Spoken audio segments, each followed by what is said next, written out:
ஷர்மிளா வணக்கம். நேற்றைய நாடாளுமன்ற கூட்டத்தொடரின் போது எழுப்பப்பட்ட கேள்விக்கு துறை சார்ந்த அமைச்சர் கூறிய பதில் காவிரி விவகாரம் தொடர்பாக தற்போது மீண்டும் பூதாகரமாக மாறி இருக்கின்றது.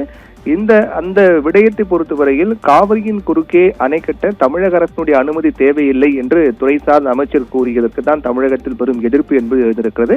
இதை குறிப்பிட்டு வீத லீடர்ஸ் அமைப்பினுடைய தலைவர் அண்ணாமலை எக்ஸ் தளத்தில் ஒரு பதிவு ஒன்று வெளியிட்டிருக்கிறார். மத்திய அரசுக்கு எதிராக, அதாவது காவிரியின் குறுக்கே மேகதாட்டு அணை கட்ட தமிழகம், கேரளா, புதுச்சேரி ஆகிய மாநிலங்களுடைய ஒப்புதலை பெற வேண்டும் என உச்சநீதிமன்றம் கூறவில்லை என ஜல்சக்தி அமைச்சகம் தெரிவித்துள்ளதற்கு வீத லீடர்ஸ் நிறுவனர் அண்ணாமலை கண்டனம் தெரிவித்துள்ளார்.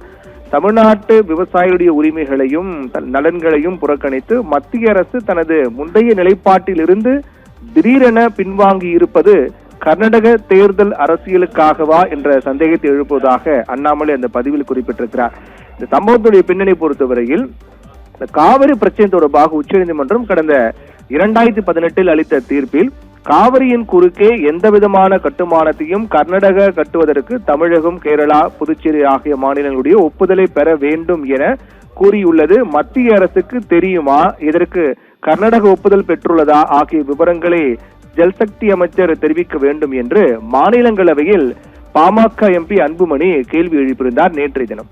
இதற்கு பதிலளித்த ஜல்சக்தி துறை இணை அமைச்சர் ஸ்ரீ ராஜ்பூஷன் சௌத்ரி, காவிரி பிரச்சனை தொடர்பாக உச்சநீதிமன்றம் கடந்த 2018 பிப்ரவரி 16 அளித்த தீர்ப்பில் காவிரியின் குறுக்கே எந்த ஒரு கட்டுமானத்தையும் கட்ட தமிழகம், கேரளா, புதுச்சேரி ஆகிய மாநிலங்களுடைய ஒப்புதலை கர்நாடக ஃபுல் மூன் சேல் காலை 9 மணியிலிருந்து இரவு 12 மணி வரை ஜூலை 29 ஒரு நாள் மட்டும் பெற வேண்டும் என குறிப்பிடப்படவில்லை என்று பேசினார். நடுவர் மன்றத்தின் ஒரு பகுதியாக காவிரி நீரை அந்தந்த மாநிலத்தில் இருக்கக்கூடிய தங்கள் எல்லைக்குட்பட்ட பகுதியில் குடிநீர் உள்ளிட்ட தங்களது தேவைகளுக்கு பயன்படுத்திக் கொள்ளவும், பலனை அனுபவிக்கவும், திட்டங்களை நிறைவேற்றிக் கொள்ளவும் எந்த கட்டுப்பாடும் இல்லை என்பது தெளிவுபடுத்தப்பட்டிருக்கிறது. மேகதாட்டு அணை பொறுத்தவரை திட்ட அறிக்கை அளிக்கப்பட்டிருக்கிறது. அது குறித்து விரிவான அறிக்கையை தீர்ப்பாய ஒப்புதலோடு தாக்கல் செய்ய வேண்டும் என்று உத்தரவிட்டிருப்பதாக நேற்றைய தினம் ஜல்சக்தி துறை இணையமைச்சர் ஸ்ரீ ராஜ்பூஷன் சௌத்ரி தெரிவித்திருந்தார். இதுதான் மிகப்பெரிய ஒரு கொந்தளிப்பை ஏற்படுத்தியிருக்கிறது. இதற்கு கண்டனம் தெரிவித்து வீத லீடர்ஸ் அமைப்பினுடைய நிறுவனர் அண்ணாமலை எக்ஸ் தளத்தில் மத்திய அரசுக்கு எதிராக பதிவிட்டிருக்கிறார். தமிழ்நாட்டு விவசாயிகளுடைய உரிமைகளையும் நலன்களையும் புறக்கணித்து மத்திய அரசு தனது முந்தைய நிலைப்பாட்டில் இருந்து திடீரென்ற பின்வாங்கி இருப்பது கர்நாடக தேர்தல் அரசியலுக்காகவா என்ற சந்தேகத்தை எழுப்புகிறது என்று அண்ணாமலை அந்த பதிவில் குறிப்பிட்டிருக்கிறார். ஏனென்றால் மத்திய அரசுக்கு எதிராக அண்ணாமலை இதுபோன்று அடுத்தடுத்து பேசுவது மிகுந்த முக்கியத்துவம் வாய்ந்த ஒன்றாக தான் பார்க்கப்படுகிறது.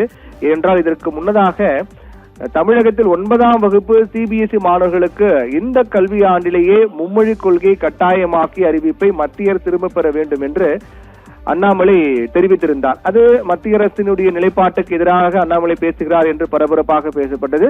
அதைத் தொடர்ந்து காவிரி மேகதாது அணை தொடர்பாக அண்ணாமலை மத்திய அரசுக்கு கண்டனம் தெரிவித்து பேசியிருப்பதும், இரட்டை நிலைப்பாடு முந்தைய நிலைப்பாட்டிலிருந்து ஏன் மாறுகிறது, கர்நாடக தேர்தலுக்காக இந்த நிலைப்பாடா என்றெல்லாம் கடுமையான கேள்விகளை முன்வைத்திருப்பதும் மிகுந்த முக்கியத்துவம் வாய்ந்த ஒன்றாக தான் பார்க்கப்படுகிறது. ஷர்மிளா.